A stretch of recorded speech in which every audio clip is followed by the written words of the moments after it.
Hey guys, welcome to another video with me at A-Line Psychology. I am Swandi and thank you very much for joining me. Today's video I would like to discuss with you a little bit about comfort and control on the bike. Why comfort and control? At the moment for this year, it's been one of the most popular topic that's come up between me and my clients, and I thought I would just share with you in this video. And before we start the video, I would like to give a quick shout out to Lake Cycling and Cormantle Toy for providing me the shoes for the video. All right, so let's begin. Comfort and control. So firstly, you got to understand you've got 3 points of contact on the bike: your hands, your bum, and your feet. And your feet, which is the topic we're going to focus on today, is the only one that is locked in out of those 3 points, because you're clipped in and pretty much you're locked in. So if your position, the choice of shoe is not great or on point, your chances of getting injuries and being uncomfortable will just be much higher than somebody who does, right? So I'm gonna give you 3 things to think about on maybe improving your comfort and control on your bike. So firstly, which can be the most obvious, is to make sure you get the right shoe, okay? What do you look out to when trying to get your correct cycling shoes? So it's basically 2 things you want to make sure that you get correct, all right, is the length, right? You got to make sure that the length of the shoe is good, and also the shape, right? The width of the shoe. That's also very important. The most common mistake that I face with my clients as far as this topic is concerned is that a lot of people have wide feet, and they, for instance, through whatever they've been searching online, found a particular brand and model that they really like, and they go to the shops and then they want that particular shoe that they saw online, and then they put it on. If the shoe feels a little bit tight in terms of the width, and then they just go a size bigger. And that in there is where most of the mistakes happen when buying the correct shoe.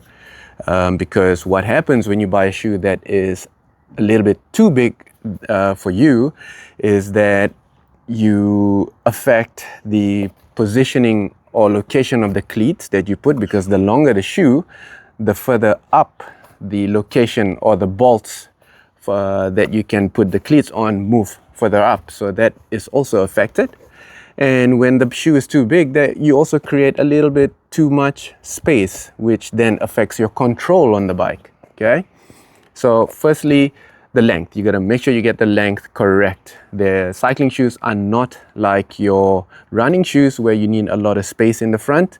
Cycling shoes a little bit less compared to your running shoes. You don't need a lot of space in front of your toes on the shoes because there's no impact. It's a circular movement. So in that sense, you don't need too much space. And then you have to make sure that the width of the shoe fits your foot. If the width of the shoe is too narrow, that can also affect your movement in the shoe. If it's too narrow, what happens is, which is the most common, right? A lot of people have shoes that are too narrow, and your bones or your metatarsals are not able to really spread wide when you put the pressure down, which affects blood flow, which also can create certain movements that can injure your ankles, your foot, and then which leads up to your knees and so on. So a lot of injuries that can happen when the width is not correct. So make sure you get the right shoe. I also highly recommend, if you're buying online, you got to make sure you have a good return policy. But I recommend to always go to the local bike shop that you can actually try on the shoe and put them on, make them nice and tight, stand up, put some pressure, and see whether you have space to spread your foot within the shoe. Okay, that's very important. You gotta get the right shoe. Okay, and then right after that, the next topic with comfort and control would be your cleat placement, right? The location of your cleats under the shoe. That is also, as you can imagine, pretty straightforward, but very important. As I mentioned earlier, if the shoe is too big and you have, because you want the shoe that you like might be a little bit too narrow for the normal size that you use, you go slightly bigger, so the location of your cleats moves up. So that is not good. The location of the cleats is not just the up and down movement, as you can see here. It's not just that, it's also the lateral, so side to side, and the angular, the rotation. So up and down, side to side, and rotation.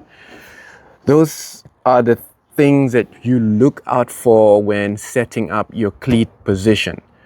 Very important, as you can imagine, because let's say you're pedaling on your bike at a cadence of 85, right? 85 RPMs on the bike for 1 hour.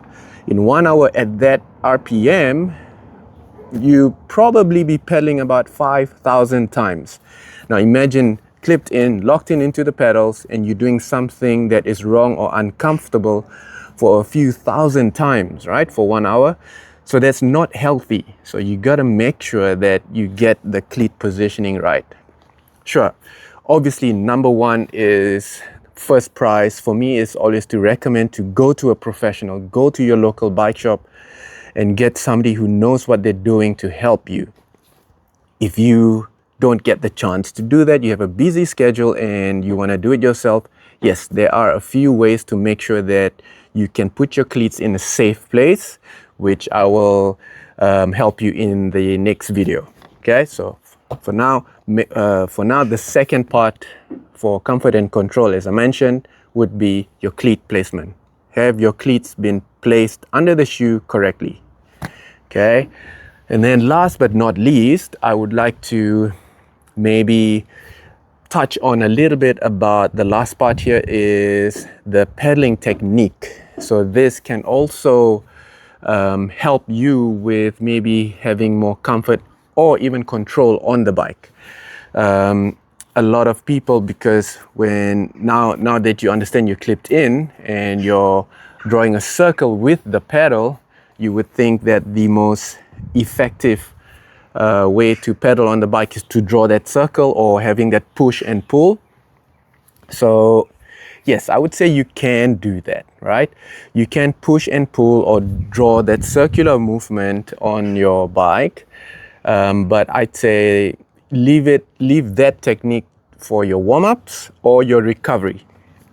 So your warm-up, it's probably you've just started, body's still cold, you want to get warmed up and you just want to spin the legs, get the heart rate up, sweat a little bit, get the body ready for what's about to come. Sure, then you can feel the movements, just let the blood flow and draw the circle with your foot because you're now clipped in. The other part is also recovery moments. It is your job as a cyclist to make sure you have recovery moments during your bike, right? So yeah, when you're not holding a very high average speed or pace, then slow down your cadence, draw that circular movements to get the blood flowing back to the foot and all that. So that's good. Warm up and recovery, sure, you can do that. But the recent studies have shown that to have the most effective way to pedal on your bike is actually really focusing on what your body is good at doing, right? Your body is designed to stand up, sit down, walk, run. So running is the most, the biggest propulsion that you do with your body. So on the bike, the pushing muscles are dominant.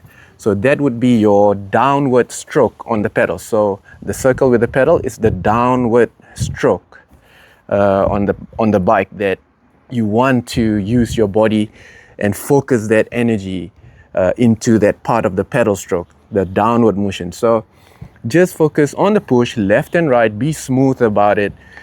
This is where at least a basic bike fit would help, because if your saddle is too high and your knee is about to be straightened out or locked out, that 100% will affect your dead spot. You will increase the chances of having a dead spot in your push. You don't want a dead spot. You want to be as smooth as possible.